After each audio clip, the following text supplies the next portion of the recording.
Hey, folks, welcome to my Appalachian home. My name is Rick Dollar, and my esteemed guest today, and he's giggling. I don't know why he's giggling.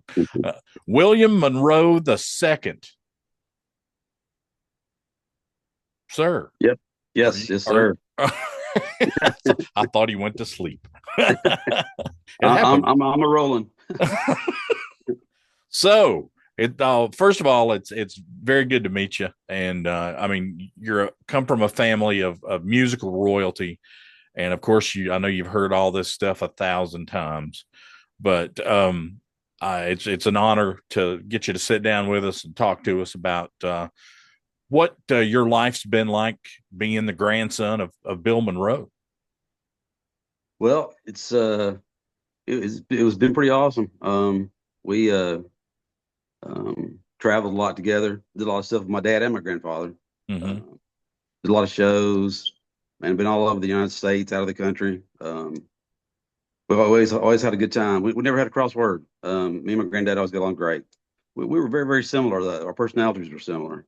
Mm-hmm. So I'm probably a little more of a talker than he was. But Yeah, he was a great guy. It's um I was at my granddad's birthday party and several years ago, and he had it at his farm, which was cool. He had like the little stage set up on the front porch, Mm-hmm. and I had sang, Daddy had played, and Hoyt Axton's mom, May Axton, who wrote Heartbreak Hotel for Elvis, Right. she wanted to come and talk to me, and she goes, "I just think you're fabulous. I'm gonna tell you something I told Elvis. You're gonna be a big star one day." I said, "Well, that would be great." I hasn't happened that way, but she said, your grandfather told me that he loved you because you're his grandson and you're his best friend." I thought that's pretty cool. Yeah. I mean, and that's sort of the relationship I think that a lot of guys have with their grandfather. Oh, But sure, yeah. it's with you, it was not just, hey, let's go out front and throw baseball. It was, hey, let's get in the vehicle and go to the Grand Ole Opry and go on the road for a month or something like that. Just a totally different lifestyle. And how did that shape the person that you are now? Well, it was such a great time back then traveling. It's almost kind of like a fantasy. You get on the tour bus, and you have your own bunk, and Mm-hmm. the bus driver wakes you up and says, "Hey, we're in Iowa." It's just, every time you wake up, you're in a different place. But we always had a great time. Granddaddy would always sit on the front of the bus. The rest of the band would go to sleep, and I would sit on the front of the bus with him and the bus driver. We just watch the road, kind of unwind in front of us. It was pretty cool. Yeah. I mean, I can only imagine what it's like. How old were you when you first went on the Grand Ole Opry with your grandfather? Oh, I was little. I got a picture of me on top of Daddy's bass at the Opry. And I was like a baby. So Oh, I wow. went the first time when I was really little. Yeah, they always tried to get me involved with all the stuff, Hmm. music and where they were going, what they were doing. I sang Blooming in Kentucky on the Porter Wagner show when I was 2, I think. I didn't know the whole song, but I sang part of it. You knew enough, though, didn't you? Yeah, yeah. Well, when did you first realize that your grandfather was who he was and what he was doing for a living? And I mean, is there a point in your life where it just sunk in to say, my grandfather is Bill Monroe? Probably when I You was in know? college, really. I mean, because I guess I thought everybody's granddad and dad traveled by bus and we played shows. Um, it's just part of the deal. Yeah. But yeah, I was in college and I was in a little garage rock and roll band, and um, we worked on a couple of Granddaddy songs, kind of jazzed them up.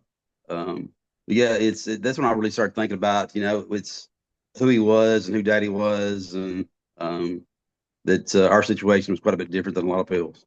You know, Yeah. It wasn't like, going to play Little League or something, but I mean, it was cool where I went to high school at Hendersonville. I mean, I was friends with so many different people, like Hawkshaw Hawkins' son. I went to school with him.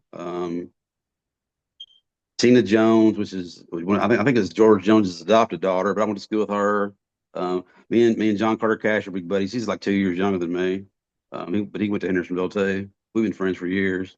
But there's so many stars lived in Hendersonville. They don't do that much anymore. But back Hmm. when I was in high school, it was just jam packed. Pretty much, if you were in country music, you had a house in Hendersonville. Um, you know, Yeah, I mean, it's just like I said, it's just a different lifestyle. But um, what's your earliest memory of all that? I mean, is it you remember, just being a little kid on the Opry and yeah, trying it's trying to figure out why am I here, or did it really matter? I guess probably my first memory about music stuff. I've got a picture somewhere. Daddy had taken me to a studio. I think it was a studio that Granddaddy had set up in his house or something. And I Mm-hmm. was holding the mic. Granddaddy was playing mandolin. He was sitting in a chair. Daddy made a picture of me, and I was little, and I was just holding this little mic out where he was going through some mandolin runs or writing a song or something. But I remember that because I wasn't really comfortable holding the mic and stuff. Um, but But I when was you but probably, when your papa says do that, that's what you do, right? oh yeah, I was like, Same yeah, thing I did. Yeah, I know what you oh mean. yeah. Get up there and hold the mic. That's it. I mean, it was the weirdest thing. If it hadn't been for the fiddle, um, I would have. I may not even be here. And I know that sounds strange, Right. but my grandfather, they lived in Bristol, Tennessee, and my grandfather would go downtown every Friday night with his black derby hat and his black suit and his fiddle. And sometimes, he'd play it walking down the street. So one night he was walking down Shelby Street playing this fiddle, and he looked over on the front porch of his house, and this lady was sitting in the porch swing, and he tipped his hat to her. I Right. guess that's what you did back then. Yeah. Instead of saying, "Hey, what's up?" It's a whole different ballgame. So Papa goes downtown, he plays his fiddle. On his way back, he comes by that same house, and my grandmother is leaned over the fence. If you can imagine this, leaned over a picket fence, waiting on him to come back. That's pretty cool. And that's the rest is history. Yeah. I mean, I don't know. That's just one of those poignant stories that my dad told me before he passed away. And I just thought that was the coolest thing. Uh, Yeah, that is one cool. one one thing in somebody's life, like music or an instrument or whatever. I mean, what if there had never been a mandolin? Did you ever think about that in your Well, life? I tell you what I've thought about. Maybe my perception is skewed, but if it really wasn't for Bill Monroe, my grandfather, I don't know that the mandolin would even be used that much in music. I mean, he really Probably not. popularized, and there's so many, every bluegrass picker wanted to play mandolin because of Bill Monroe. That's Sure, exactly. um, and if it wasn't because of Bill Monroe, it's because of somebody that my granddad influenced to play mandolin. They were copying the next guy. But Hmm. I've got a cool picture somewhere too of Chris Thiele and Granddaddy at the backstage of the Opry. Uh, Wow. How old was Chris though, man? He had to be like, he was a pretty young guy, but he'd already started playing. yeah. But yeah, Chris is just phenomenal Oh player, my gosh. phenomenal He's player. scary, man. That Yeah, cat is just he's walking to the beat of a different drummer, man. I mean, he's like that's what reminds me of him and your grandfather. I think the similarities are kind of eerie because Chris just has what he has in his head, man. He knows what he's going to do. It's like it's not a rehearsed thing at all. He may be right. rehearsing 14 hours a day for all I know, but I don't think so. I think I it's don't think just it, a natural thing. I don't think he does either. He's got fantastic improvisational skills, and he's just Mm-hmm. um, tremendous player. He's a great singer too. Yeah, he He's is. I can't remember the guy's name. I'm actually friends with him too. But they did. This guy from New York plays guitar. They did like the old Monroe brothers were basically just Uncle Charlie playing guitar and singing lead, and Granddaddy singing tenor, and playing mandolin. Mm-hmm. Um, and this is pretty much a two-man band, well, three-man band. At some point, I guess they had a bass player Mm-hmm. or hired a person to play bass. But basically, these two people. So Chris did that with I can't can't think of the guy's name, but they did that a couple years ago, which is really Yeah, they cool. did that. They did a run. They did a run through New York City. I think they were on like, oh my gosh, I think they were on the Jimmy Fallon show. Yeah, Uh, they did the NPC or whatever that they did that. hmm But I think they even cut a record together doing that whole same thing, like the old Tommy stuff. Yeah, Um, I mean, it was weird to see, the way things have shaped up the past few years. To me, I've always loved bluegrass and country music. That's just always been my life. right. But guys like that have just set a fire to people. I mean, look at Billy. We talked about this. Look at Billy Strings, and you know, his whole entire life was up north in Michigan, and who would have known that he would have come through and just he's dragging all these young listeners to him. I mean, Oh, he's kind of absolutely. like the Pied Piper. It's ridiculous. I tell you what Billy does that's really cool is me and Billy talked about it. Is you know, I love bluegrass and I love country music, but I've also played in hard rock bands and heavy metal bands. Sure. And, and Billy will do a song. He'll do like Iron Man by Ozzy. Then he'll kick into a bluegrass song, and it's I, just, that's what I'm saying. and people love going and hearing the various assortment of music. But you're right. He's exposing a young crowd to bluegrass stuff that they would have never been exposed to. Like I said, I mean, I told you this. I never buy tickets to a show because I sometimes I don't have to. But I mean, he did 2 nights at Savannah down here, and 35,000 people a night sold out. So 70,000 people in 2 nights. Now you just think about those numbers. I Oh, mean, crazy. yeah, and it was a huge melting pot of people, old people, young people. I mean, when I say young people, I'm talking about 10, 12-year-old kids that I looked on the floor and they didn't quit dancing the whole night. That's great, man. Yeah. That And then the really is. old guy standing next to him, just having a ball.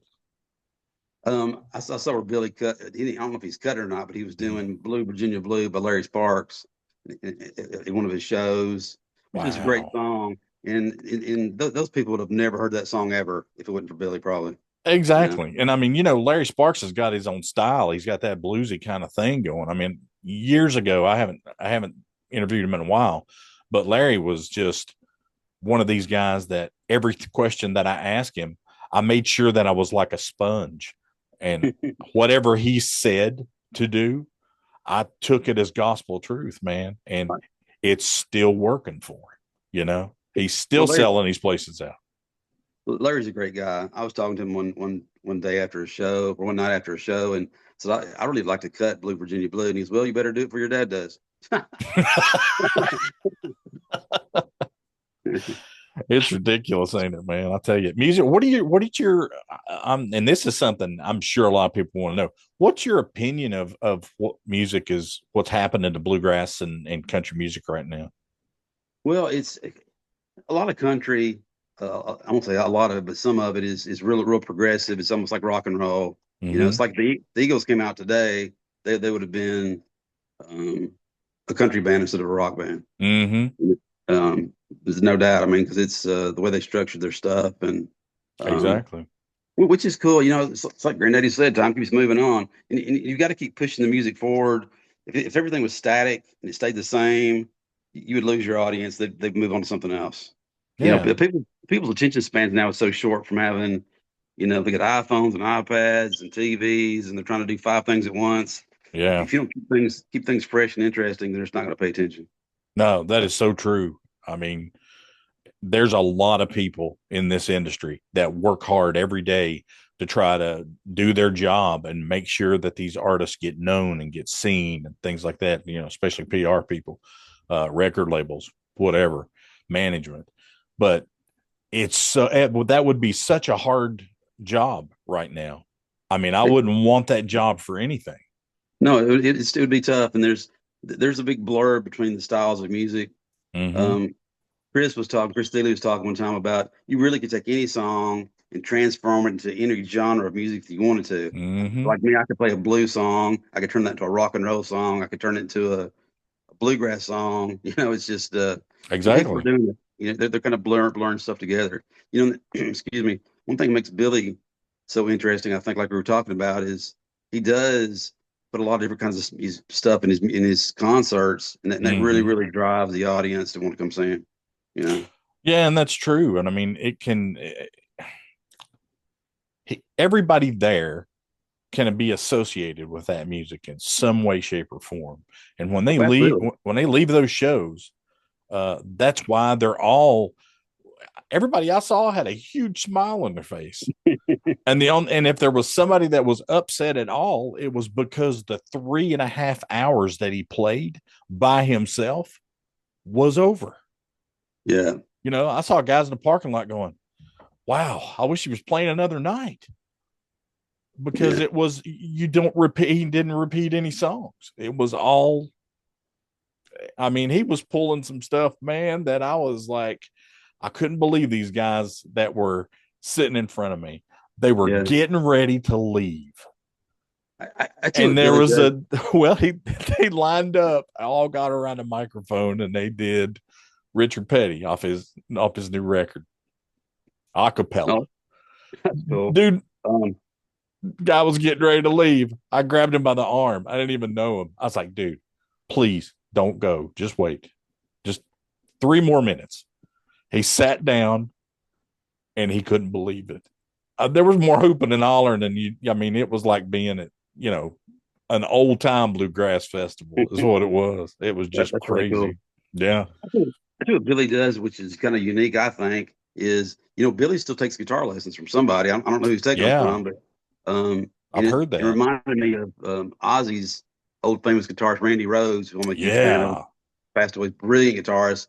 He was actually taking classical guitar when he was with Ozzy, and he put a lot of classical Jeez. stuff in his guitar runs, which is cool. I thought. That Um, that was crazy. That was a sad day, man. I remember hearing my clock radio going off when I was a kid, hearing that Randy Rhoads had passed away in a bus accident, and I was like, "Oh my gosh!" Well, what happened is I guess the bus driver, there was some kind of little tiny plane, and he wanted Randy to get on it with him, and Randy didn't even like to fly, so I guess he had to Mm-hmm. twist his arm to get him on this little tiny plane. So he wanted to buzz the bus and scare Ozzy. He was asleep, and he clipped a tree and they killed him. You know, Gosh, it's just freaking shame, dude. Let me tell you. a crazy freak accident. But I mean, you never know when you hear 1 minute and gone the next. It's Yeah, just I'm telling you. I think the most colorful guys I've ever met in the music business was um, the guys from Leonard Skinner before. No, it was after the plane crash, but before everybody started getting older and having health problems and stuff like that. right.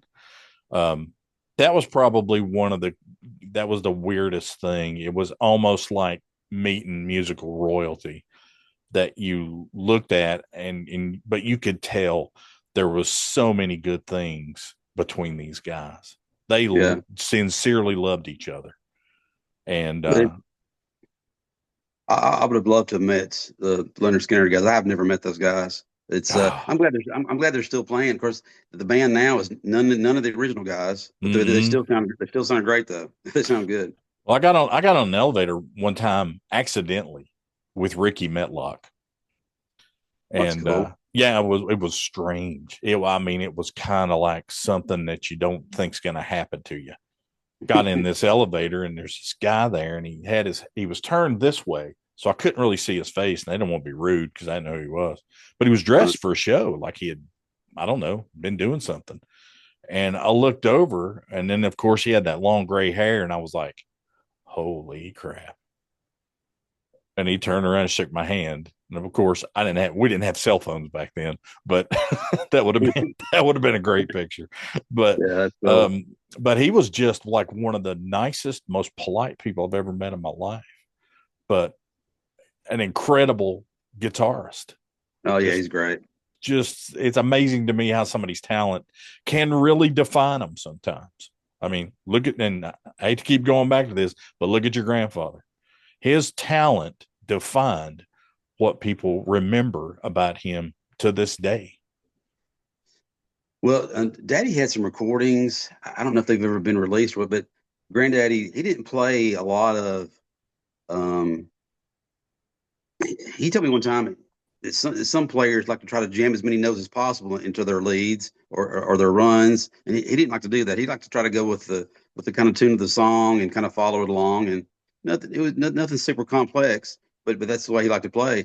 But he could play some super complex stuff because I've got some recordings, or Daddy does, and it was just crazy. It was like Eddie Van Halen playing mandolin. It was just um, that kind of stuff. It needs to get out there. It probably needs to be remixed or whatever because I'm sure the sound quality is not great. But Yeah, but um, still, can you imagine? I can only imagine what it would have been like being a fly on the wall, just watching these things transpire, in your life. Um, what kind of effect did that have on you? Did it make you want to be like him, or do your own thing, or play as many instruments as you possibly could, or probably all the above. I always wanted to, yeah, I wanted to be well when I was young. I wanted to be a rock star. well, I was sure, in yeah. in a garage band. And we had our own rehearsal place, and we had a bunch of people show up, and that was a blast. I think it Hmm. damaged my hearing with some of the loud electric guitar stuff, but um, oh yeah, no, it's probably shaped through that kind of person that I am. I've always uh, enjoyed music, I've got to luckily got to sing and play at quite a few places. But I wish I would have pursued it. Can't think of the right term, more aggressively than I did. But like I Hmm. say, I was enjoying being in the background, traveling and doing fun stuff. And like I say, it's just I couldn't compete with my granddad. He was just like a savant with with singing and playing mandolin. So um, Yeah, he was. um, yeah, but I do have regret about that. I should have been more aggressive about pursuing a career in music. That was probably a mistake on my part. Yeah, but still, hey, life's not over yet, pal. You got all No, kinds it of time. doesn't. I've got some stuff that's never been released that me and my grandfather wrote together that I'm going to get cut. That'd be good. Yeah, I talked to a friend of mine, Sweepy Walker.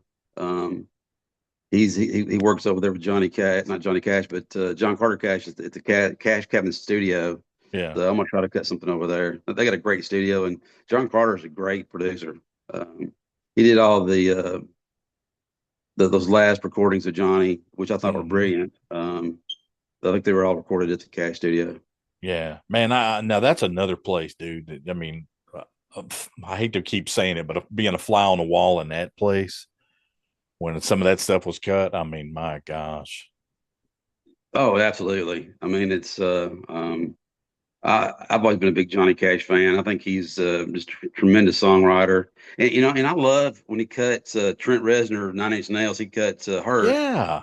and then Trent. I saw an interview. Trent was like, I was kind of mad and disappointed and whatever. Then I watched the video. I was like, oh, okay, well, it's his song now. Yeah, exactly. He um, now has possession of this yeah, song. it's but that's not going to give you goosebumps when you watch the video. It's just perfect for him. I'm Really was. telling you. I'm telling you. I mean, we're going to be doing a lot of interviews for this particular podcast, and one that I'm looking a lot forward to is go back and talk to Rita Forrester at the Carter Fold. Oh yeah, I hadn't been there in years. I mean, we did a few interviews there, and we're invited over a few times and all that good stuff. But it's been a few years, right. and Rita used to tell me stories. Sometimes she wouldn't let me record them, but she would just tell me stories. Some of those stories she didn't know, but I already knew about. But she would tell me these things, and I'd say, "Well, what happened next, Rita?" She'd say, "Rick Dollar, I'm taking this to the grave with me," and that just meant enough's enough. Right. But it's always good to be around people like that. I mean, the Carter family shaped a lot of music, Oh, from absolutely. country to rock to bluegrass to you name it. And just walking in that building up there sometimes it's just a whole different feeling. You know. Well, I've always loved their music. I was thrilled to death when I finally learned how to play Wildwood Flower. I was like, because I always loved that song. Um, yeah, that they wrote some great stuff and great performers. Then Hmm. the entire family. Yeah, I mean, just think about it. They were the original road dogs. I mean, Absolutely. AP, he didn't want to stop for nothing. I mean, You, probably just barely to eat. I'm trying to think who came out first, the Carter family or I mean dyslexic, the the guy that wrote Mule Skinner Blues, um, the father of country music. I mean, what's his name? Anyway, yeah. Well, that's I was just trying to wonder who could come out first because he came out like in the 20s, I guess. Yeah. I always heard, being from Bristol, the 27 sessions are huge there. That just kind of defined Bristol, but I think the Carter family came along, but they didn't come along like the first thing. Right. They recorded there and they did a lot of stuff, but they weren't the only ones. I mean, there is an incredible list of artists that came through there. And thank God for the Victrola company, or you would have never had any of that. I Oh, mean, I know. I that know. dude was very smart. That was a marketing idea that worked. It defined a time in history, and it defined localities, people, you name it. That was all just shoved together in a nice little package there. So, Right. but Granddaddy was a big blues fan. oh yeah, Arnold Schultz and Rosine was an early influence on Granddaddy. He showed Granddaddy a lot of blues runs. He showed me a lot of blues runs. So there's a lot of blues and bluegrass. But mm-hmm. interesting factoid: Robert Johnson, father of the blues, he was in the studio at the same time the Monroe brothers were in the studio. I looked up the dates, and there was almost it wasn't at the same studio, but they were almost there at the exact same time. Pretty cool. Wow, that's crazy. Yeah, See, that's something that there's these little things like that nobody's ever gonna know yeah, unless you dig them up, yeah. I love So Robert Johnson. Great, yeah. great stuff. So what do you think about Robert Johnson? Do you think he went to the crossroads? Probably, yeah. He's well, I feel because I watched a documentary about him, and they said that he was a horrible guitar player, couldn't sing or play, That's what I and left. heard. He left for a few months, came back, and was the best guitar player and singer they'd ever seen. Man, And that's kind of scary, ain't it? it's pretty odd. Yeah, it is. I mean, I'll just say this: I don't think there's any such thing as a coincidence in this world. It's If it's too um, much of a coincidence, you got to look at it and say, "Yeah, I don't know, man. That sounds kind of fishy to me." it does. Well, Kind of like he when I used to died. lie to my dad when I was coming in. Yeah, I had a flat tire. Yeah, sure you did. I guess Robert Johnson. I guess he was the inaugural member of the 27 Club, so he was 27 years old when he died. I know, man. Can you and that's another weird thing, man. That Oh, it messes with is. me still. Yeah, There's been I was a so bit. many artists that died at 27. It's crazy, really. Mm, I I was a know. big. I always liked Nirvana. Kurt Cobain. Of course, he killed himself when he was 27, but it's still Mhm. um, a tragedy. But it's just odd that all these people end up passing away at the same year, same. Yeah, yeah, it's just nuts, man. Well, what are your future plans? I mean, I understand that you know your grandfather was this musical icon. You were around for a lot of that. So was your dad, and it shaped your life, your dad's life, and Bill's life too. I All mean, right. because I'm sure it was pretty cool to have your grandson with you, that you're already proud of, and now you want to expose them to all of this musical history or what is now musical history. Um, Being able to go somewhere and say, have somebody come up and ask, "Hey, are you Bill Monroe's grandson?" Because I'm going to say something right now. You've got that look. Okay, you look like him. Thanks. Okay, Appreciate that. I can only imagine when he was younger, he probably looked a whole lot like you. What's funny is if you compare like pictures of him and pictures of me when we're both the same age, it's crazy how much we look alike. I Um, can tell. I mean, when we first started talking, I was like, holy crap, he looks just like Bill Monroe. So you got this show that you're doing in what is that, June? yeah, it's coming up. Should have wrote this date down. It's at the Troubadour in Nashville. It's right before Fanfare. It's like June the 5th or 6th, I think. Mm-hmm. But it's a lot of kids of big stars that actually play music too. Yeah. So I wasn't going to do it. They're like, "Hey, come and do this show." I was like, "I'm not sure." And like, "Yeah, come on." So I was like, "All right, whatever, I'll do I'm not sure. Yeah, just do it, man. Okay. it." Yeah. So who else is going to be on the bill? Well, there's a bunch of them. Billy Walker's grandson, Sweepy Walker, Mm-hmm. is going to play, and he's a good friend of mine for years. He was in a band, the Eric Hamilton band. Another friend of mine, Eric Hamilton. They had a rock band. They were signed to sort of say Big Machine Records, but I'm not sure that's right. But Mm-hmm. they were touring a bunch several years ago, and they all still play music. But he's going to sing one or two songs. Um, Hawkshaw Hawkins' son is going to play. Mm-hmm. Um, sing a few songs. I don't know. There's a bunch of artists. It's Yeah. Where can they go? Ricky Where can people go look at that? Maybe get tickets or um, something. Ricky Nelson's got some kids that's going to play, Yeah, I uh, saw that. which is cool. The tickets, I'm sure get them on Ticketmaster or any kind of the ticket places. It's Okay. I think they're super reasonable too, and it's the Troubadour's a nice place. It'll be, come Yeah, out, it is. It's come out, watch beautiful. the show. We're going to sign some posters, get you some food to eat. Um, it'll be pretty cool. Yeah, Um, that's gonna be a lot of fun, man. Yeah, I'm looking forward to the eating part too. That'll be pretty good. Yeah. As you can tell, I do too. So yeah, I do plenty of that, no doubt about it. Man, I tell you what, it's been pretty cool. It's been good to meet you. It's been good to hear some good stories about your grandfather and your life and how Bill Monroe shaped a lot of music, but he shaped a lot of people.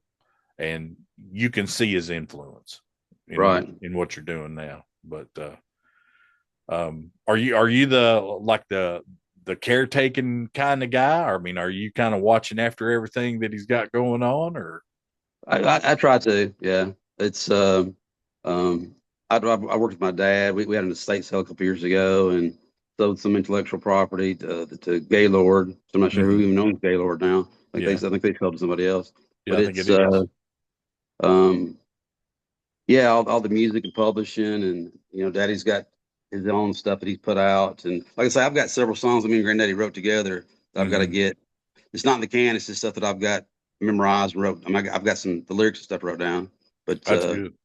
yeah, and I've got a couple things at the Opry that were recorded. I'm gonna try to have that remixed and put on this record too. That'd be a That's good gonna be idea. well. I basically do this record for my own amusement, but I'm gonna get it out though. So um, I talked to Marty and Ricky and Vince Gill about all. They all agreed to play on it, but rounding them up is gonna be another story. And I'll see, see if I can get them. Yeah, I don't think it's going to get done all at one time, but you know how that Yeah, goes these days. In I, in the I recording need to world.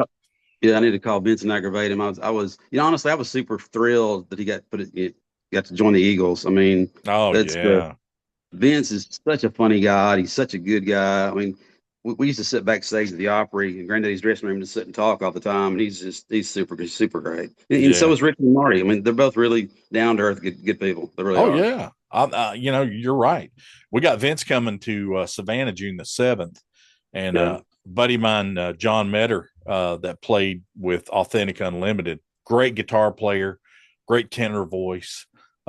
He just recently Vince hired him to play, and it's kind of weird to see John up there with Vince Gill. But I mean, he's super talented and he deserves to be standing right there. right. But it's kind of cool, to know that I've known Vince for this many years, and all of a sudden here's my new friend John is playing guitar for him. It's just That's weird. cool. I'll Yeah. tell you a funny story. Me and Daddy were at the Country Music Hall of Fame for some activity. I'm not sure what it was. Vince was there and Ricky. Anyway, I was standing beside Vince, and he pulls me closer. He goes, "Stand closer to me and make you look skinnier." That's crazy. It's funny. Well, man, I appreciate you sitting down with us today, man. It's been a lot of fun. Keep us updated on what's going on with everything, and we'll put the word out. Okay. All right, man. I appreciate it. Don't be Oh a stranger. yeah, bro. Have a Give me a good holler. day, man. Hey, All this right, is buddy. Rick Dollar, and this has been this episode of My Appalachian Home. Thanks.